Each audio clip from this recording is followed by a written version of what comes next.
राम ने अपना पूरा जीवन मर्यादा के अंदर रह के ही निभाया। उनका जन्म हुआ दशरथ के घर, वो थे एक राजकुमार। कभी सोचा है आपने कि लक्ष्मण नाम में एक शब्द आता है जो कि है लक्ष्य। राम सीता को वापस ला पाए क्योंकि उनके बगल में लक्ष्मण थे। सोचिए कि वो सीता जो राजकुमारी थी, उनको बाद में अपनी पवित्रता को साबित करने के लिए अग्नि परीक्षा देनी पड़ी। पहले जंगल में रही, फिर आश्रम में रही और उसके बाद धरती से आई थी और धरती में वापस समाहित हो गई। आप और मैं किसी परेशानी में होते हैं तो हम राम को याद करते हैं, जब राम परेशान होते हैं तो वो हनुमान को याद करते हैं। रावण के पापा का नाम क्या है पता है? और उनके पापा का नाम? आपको जैसे ये नहीं पता है कि रावण के पिता का नाम क्या है, वैसे आपको रावण की मम्मी का नाम भी नहीं पता है।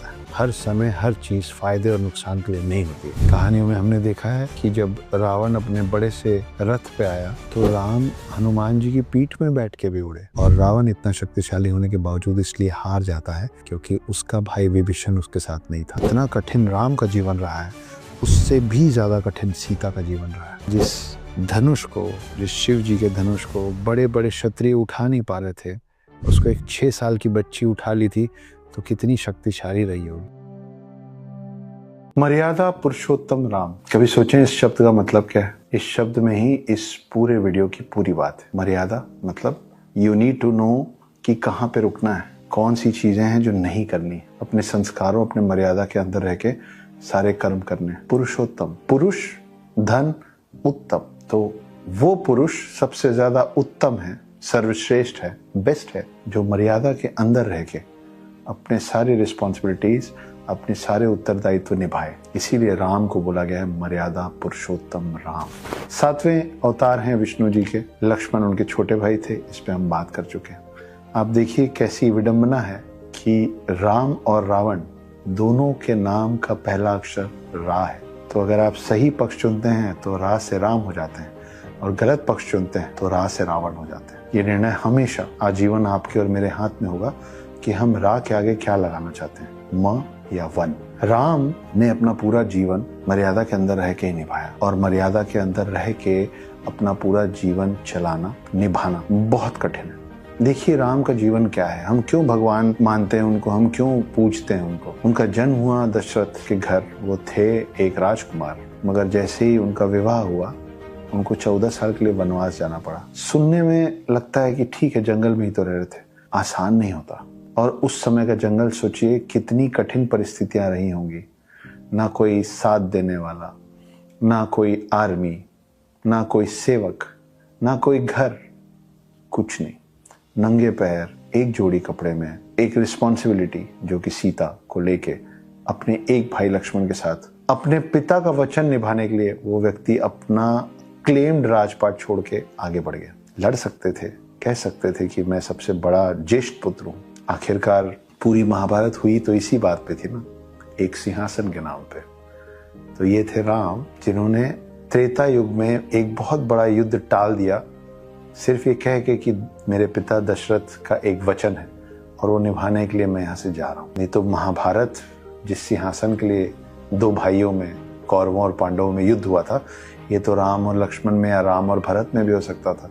पर समझदारी थी राम की, जिन्होंने कहा कि मुझे नहीं लड़ना, मैं जा रहा हूँ। 14 साल वनवास काटने बिना गलती के अपनी समकक्ष के साथ और अपने एक छोटे भाई के साथ आसान नहीं था। उसके ऊपर और विपदाएं कि पत्नी को कोई और ले गया। सोचिए, एक क्षत्रिय जो ऑलरेडी जंगल में जूझ रहा है, उसकी पत्नी को कोई किडनैप करके ले जाए, तो आप अपने जीवन में अपना जीवन साथी कैसा चाहेंगे? ये चाहेंगी कि कोई इजी ऑप्शन ढूंढ ले और इतने दूर आपके लिए ट्रैवल ना करे अगर आपके साथ कुछ गलत हो जाए, या वो राम चाहेंगी जो समंदर पार करके आए आपकी रक्षा के लिए, आपका साथ देने के लिए। तो इसलिए बहुत ज़रूरी है कि आप अपने जीवन साथी जिसको चुन रही है, खास तौर पे महिलाओं के लिए, उसमें देखिए कि वो मर्यादा के अंदर रह के काम करता है कि नहीं, आपको तू बोल के बुलाता है या आप बोल के, गुस्से में शांत रहना सीख पाया है या नहीं, या गुस्से में सामान फेंक रहा है, गालियां दे रहा है। ये फर्क है रा से राम और रा से रावण का। तो राम का जीवन आसान नहीं था। आगे बढ़े, हनुमान जी का साथ मिला, समंदर पार करने के पहले हाथ जोड़ के समंदर से रिक्वेस्ट की कि मुझे रास्ता दे दीजिए, जबकि उनको मालूम था कि वो तीर निकालेंगे और ऐसे भी पूरा समंदर सोख सकते हैं। शक्ति होने का मतलब ये नहीं होता है कि उसका इस्तेमाल करना जरूरी है। पैसा होने का ये मतलब नहीं होता है कि उसको इधर उधर खर्च करना जरूरी है। कार होने का मतलब ये नहीं होता है कि उसको बहुत तेज चलाना जरूरी है। जिम्मेदारी से इन सब चीजों को खर्च करना सीखिए, चाहे वो आपकी उम्र हो, आपके लोग हो, आपका पैसा हो या आपकी शक्ति हो। तो राम ने पहले हाथ जोड़ के समंदर से ये रिक्वेस्ट की, ये विनती की कि मुझे रास्ता दे दीजिए, और अस्त्र शस्त्र तब निकाले जब समंदर ने उनकी बात नहीं मानी।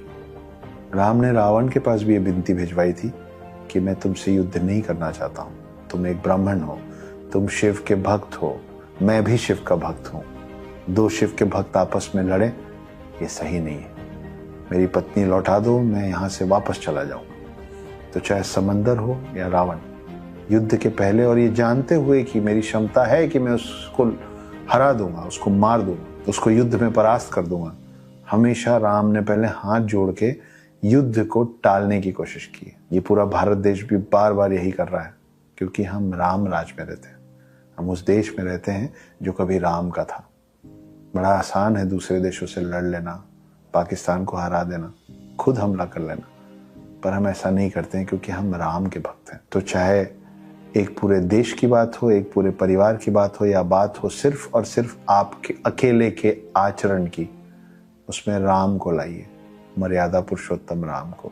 इसीलिए उन पे पूरी जो कहानी लिखी हुई है उसको कहा गया रामचरित्र मानस। वो मानस, मानस मतलब मनुष्य, वो मानस जिसका चरित्र, जिसका कैरेक्टर राम के जैसा होगा, वो बनेगा रामचरितमानस। तो राम की उन क्वालिटीज को अपने अंदर डालने की कोशिश कीजिए जिसकी वजह से राम राम बने, एक अच्छे पुत्र बने, एक अच्छे भाई बने, एक अच्छे जीवन साथी बने, एक अच्छे राजा बने। आप बिजनेस करते हैं तो आप उस बिजनेस के राजा हैं। आप अपने घर में हेड ऑफ द फैमिली हैं तो आप उस परिवार के राजा हैं। आप चाहे 1 लाख लोगों के राजा हैं, 10,000 लोगों के राजा हैं, 10 लोगों के राजा हैं, या सिर्फ खुद के राजा हैं, उसमें राम का चरित्र आना जरूरी है। छोटों को बहुत सारा प्रेम देंगे तो मान मिलेगा, बड़ों को बहुत सारा मान देंगे तो प्रेम मिलेगा। बस इतना ही है लेन देन पूरी दुनिया का। और ये भी सिखाते हैं राम, जिसने अपने पिता दशरथ का मान रखने के लिए अपना राजपाट छोड़ दिया और अपने छोटे भाइयों की खुशी के लिए आगे बढ़ गए। तो राम बनी रा से, रावण नहीं। शेषनाग की कहानी सुनेंगे या लक्ष्मण जी की? वही लक्ष्मण जी राम जी के भाई। अजीब सवाल है ना, कहाँ शेषनाग की कहानी, कहाँ लक्ष्मण की कहानी, दोनों एक ही है। शेषनाग ही लक्ष्मण थे। तो पीछे की कहानी कुछ ऐसी है कि विष्णु जी के 7वें अवतार यानी राम जब रावण का वध करने और पृथ्वी से सारे पाप मिटाने के आने वाले थे, तो शेषनाग ने कहा कि प्रभु हम भी चलेंगे। तो राम ने बोला चलो, छोटे भाई बन के चलो, लक्ष्मण बन के चलो। और इस तरीके से राम के साथ मतलब विष्णु के साथ आए लक्ष्मण मतलब शेषनाग। पूरा रामायण खत्म हुआ, वापस राम ऊपर गए, और ऊपर जब उनसे शेषनाग वापस मिले तो थोड़े नाराज थे, गुस्सा थे। तो विष्णु जी ने पूछा क्या हो गया, तुम्हारा मुंह क्यों फूला हुआ है? तो शेषनाग ने कहा कि ये बहुत गलत बात है, आप मुझे छोटा भाई बना के ले गए और मेरी एक भी नहीं चलने दिए। आपका जो मन होता था आप वो करते थे और मुझे बस आपके पीछे पीछे आपकी हर बात माननी पड़ती थी, ये गलत है। तो विष्णु जी ने बोला कोई बात नहीं, अगली बार चलेंगे तो तुम बड़े भाई बन जाना। तो अब बताइए, शेषनाग की कहानी सुनेंगे, लक्ष्मण की कहानी सुनेंगे, या कहानी सुनेंगे बलराम की? बलराम भी लक्ष्मण का अगला अवतार यानी शेषनाग का अगला रूप थे। तो अगली बार महाभारत के समय में, द्वापर युग में, जब विष्णु के 8वें अवतार कृष्ण आए, तो इस बार शेषनाग को बना के लाए दाऊ यानी कि बड़ा भाई बलराम। मगर ये कहानी शेषनाग के बलराम रूप की नहीं है, ये कहानी है शेषनाग के लक्ष्मण रूप की। कभी सोचा है आपने कि लक्ष्मण नाम में एक शब्द आता है जो कि है लक्ष्य? ये समझ लीजिए कि अगर आपका भाई आपकी तरफ है तो आप अपना लक्ष्य जरूर प्राप्त कर लेंगे। You will achieve your goal, your mission if your brother is standing with you. आपका भाई आपकी तरफ है तो।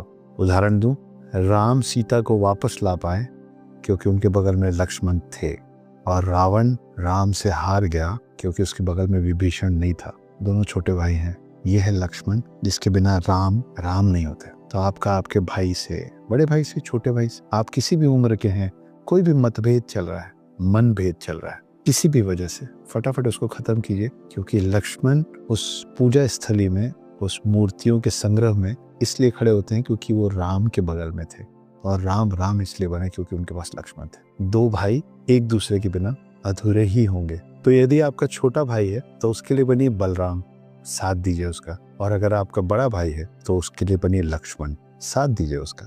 तो आप छोटे भाई हैं, बड़े भाई हैं, साथ होना जरूरी है। अगर दो भाई साथ होंगे तो रावण को भी हरा लेंगे, और दो भाई अलग होंगे तो रावण जैसा विद्वान शक्तिशाली व्यक्ति भी हार जाएगा। सिर्फ फर्क एक है, भाई का होना और भाई का ना होना। निर्णय आपका है। लक्ष्मण जी की कहानी आपने वो वाली सुनी होगी जिसमें उन्होंने लक्ष्मण रेखा खींची थी। सारे ग्रंथों में ऐसा नहीं लिखा हुआ है कि लक्ष्मण जी ने लक्ष्मण रेखा खींची थी, लेकिन उसका एक सांकेतिक मतलब है। सांकेतिक मतलब यह है कि हम लोगों को पता होना चाहिए अपने दायरे।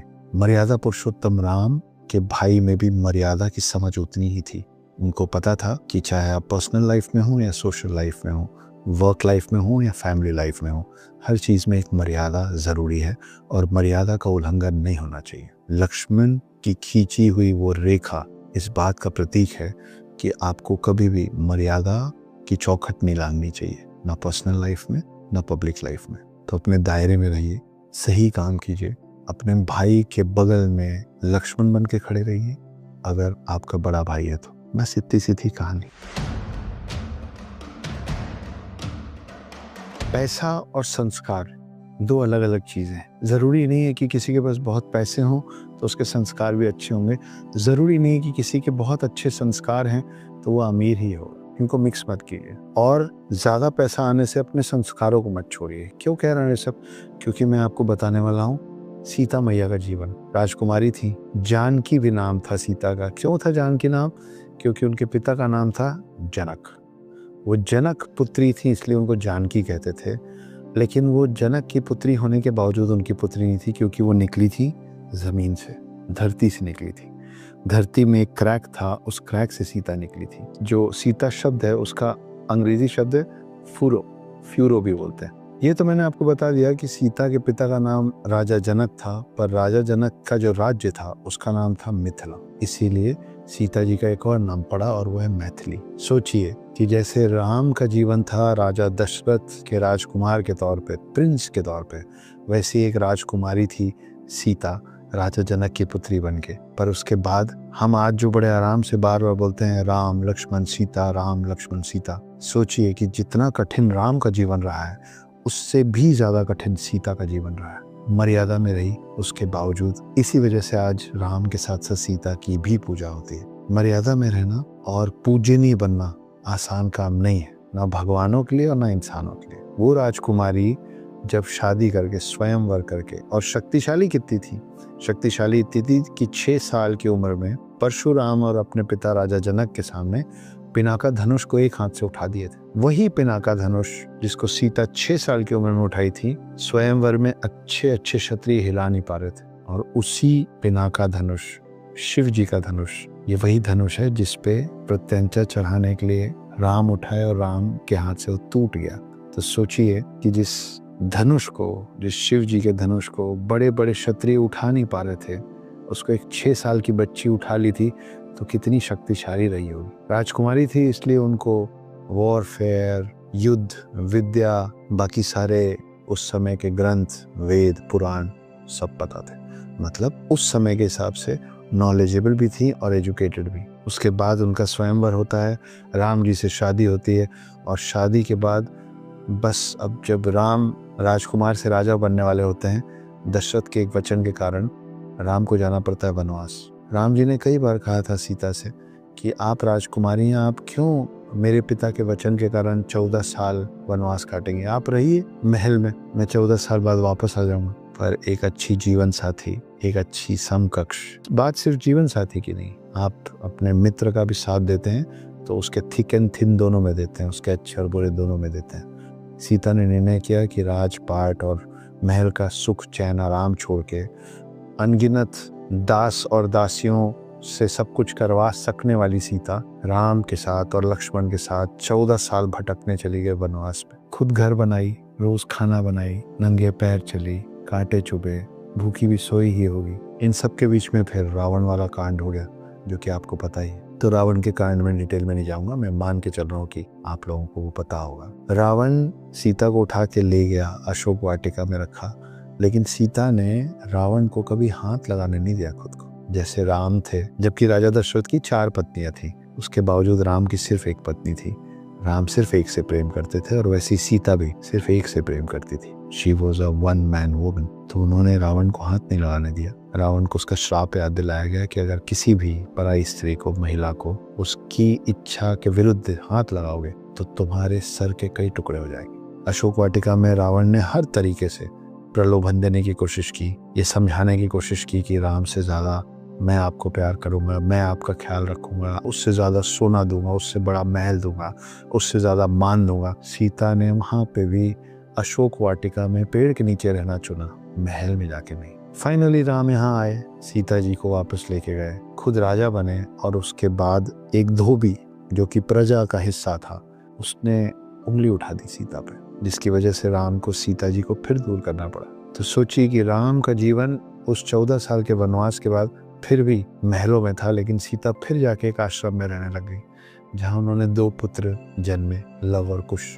तो सोचिए कि वो सीता जो राजकुमारी थी, उनको बाद में अपनी पवित्रता को साबित करने के लिए अग्नि परीक्षा देनी पड़ी। पहले जंगल में रही, फिर आश्रम में रही और उसके बाद धरती से आई थी और धरती में वापस समाहित हो गई। तब जाके आपने उनको देवी का दर्जा दिया, तब जाके उनको देवी का रूप माना गया और तब जाके राम दरबार में उनको स्थान मिला। अब आप उनकी पूजा करते हैं। तो किसी के लिए पूजनीय बनना आसान नहीं है। सीता राजकुमारी और रानी का जीवन आसान नहीं। अगर आप मेल हैं तो राम बनने के लिए बहुत कठिनाइयाँ उठानी पड़ेगी, मर्यादा में रहना पड़ेगा। अगर आप सीता हैं तो उससे भी ज़्यादा कठिनाइयाँ उठानी पड़ेगी, तब आप पूजनीय बनेंगे, पवित्र कहलाएंगे।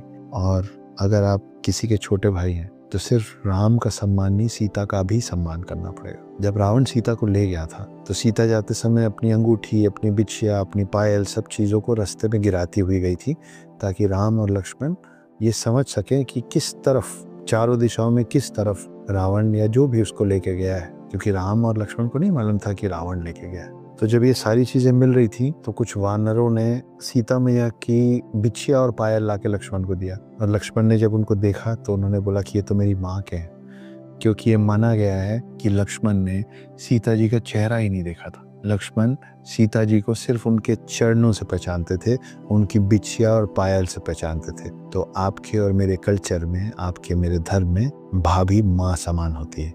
यहाँ से वो बात आई है कि भाभी माँ समान होती है। लक्ष्मण ने दी है आपको ये बात। भाभी जान नहीं होती, वो आपका और मेरा कल्चर नहीं है। भाभी माँ होती है, भाभी जान नहीं होती। तो भाभी को माँ का दर्जा दीजिए, लेकिन माँ का दर्जा उसको दिया जाता है जो माँ का दर्जा लेने के लिए सक्षम हो। आपको सीता बनना पड़ेगा माँ कहलाने के लिए, और उस सीता का, एक आम स्त्री से सीता बनने तक का सफर आसान नहीं है। बहुत सारा त्याग, बहुत सारी तपस्या, ये सब झेलना पड़ेगा। तो मेल है तो राम बनने की कोशिश कीजिए, छोटे भाई हैं तो लक्ष्मण बनने की कोशिश कीजिए, और स्त्री हैं तो साथ दीजिए अपने परिवार और अपने लोगों का, जैसे सीता ने दिया था।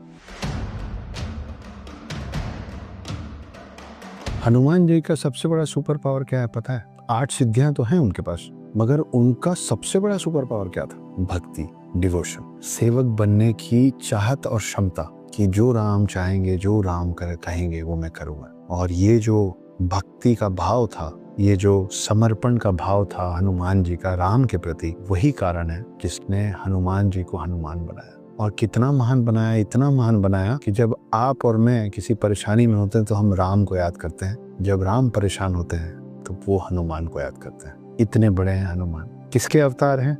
शिव जी के अवतार हैं। सोचिए कि शिव जी के अवतार हनुमान और विष्णु जी के अवतार राम साथ थे। हनुमान बनना पड़ेगा, किसी ना किसी का हनुमान बनना पड़ेगा। किसी ना किसी चीज, किसी ना किसी भगवान, किसी ना किसी व्यक्ति पे अपनी आस्था डालनी पड़ेगी। भक्ति भाव से, पूरे समर्पण के साथ लोगों के प्रति ईमानदार होना पड़ेगा। दूसरों के बुरे वक्त में उनका साथ देने के लिए खड़ा होना पड़ेगा। हनुमान जी की पर्सनल कोई प्रॉब्लम थी नहीं उस समय, कोई दिक्कत नहीं थी।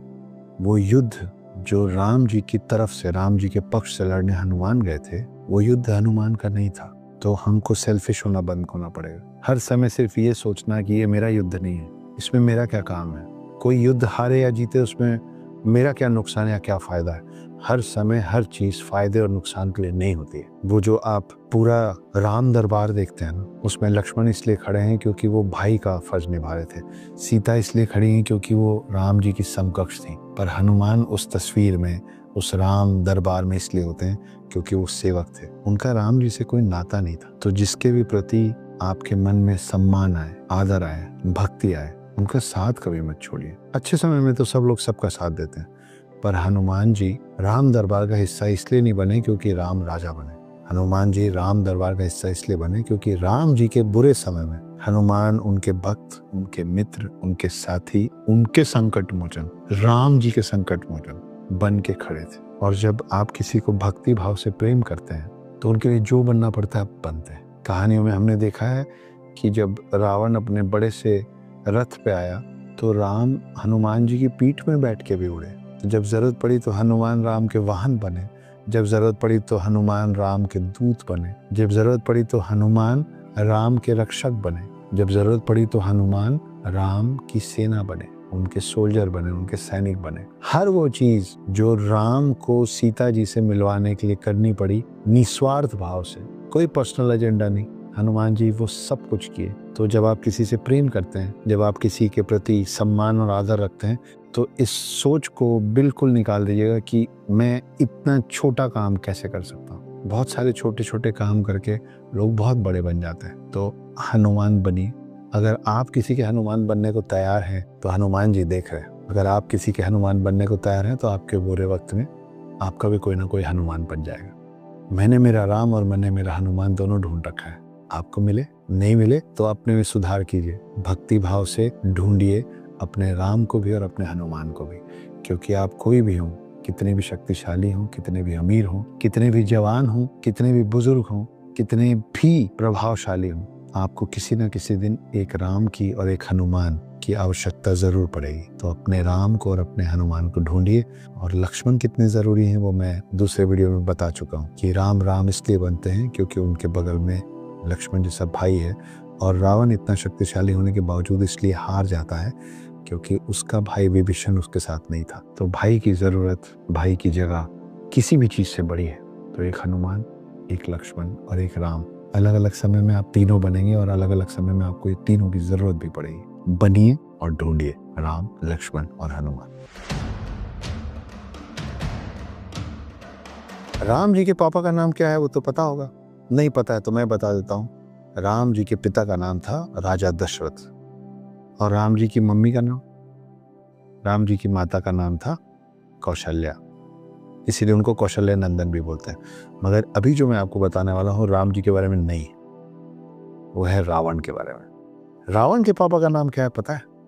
रावण के पापा का नाम है ऋषि विशर्वा और उनके पापा का नाम ऋषि पुलसत्व।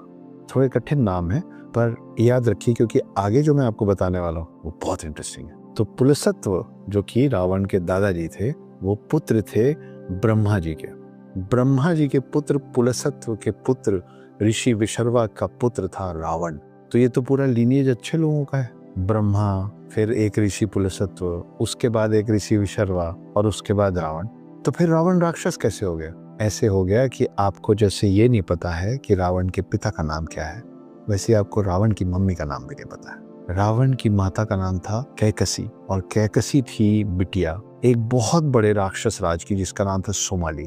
तो राक्षस राज सोमाली की बेटी थी कैकसी और ब्रह्मा के पोते थे ऋषि विशर्वा। मतलब रावण हुआ एक राक्षस और एक भगवान का मिश्रण। इसीलिए जो नाम दशानन था वो हो गया रावण, क्योंकि रावण का मतलब होता है राक्षस का रा और भगवान का वन, रावण।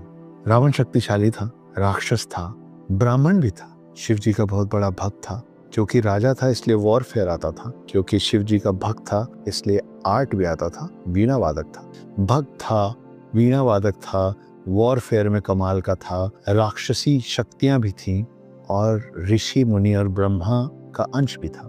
उसके बावजूद एक गलती, एक गलत निर्णय, ईगो कि मुझे कोई हरा नहीं सकता, मुझसे श्रेष्ठ कोई नहीं, सुपीरियरिटी कॉम्प्लेक्स, ये सब एक साथ जब मिला तो रावण जैसे महान विद्वान शक्तिशाली राक्षस का अंत हो गया। क्योंकि ये गलतियां उसको लाके खड़ा कर दी राम के सामने। वही राम, दशरथ पुत्र राम, कौशल्या नंदन राम।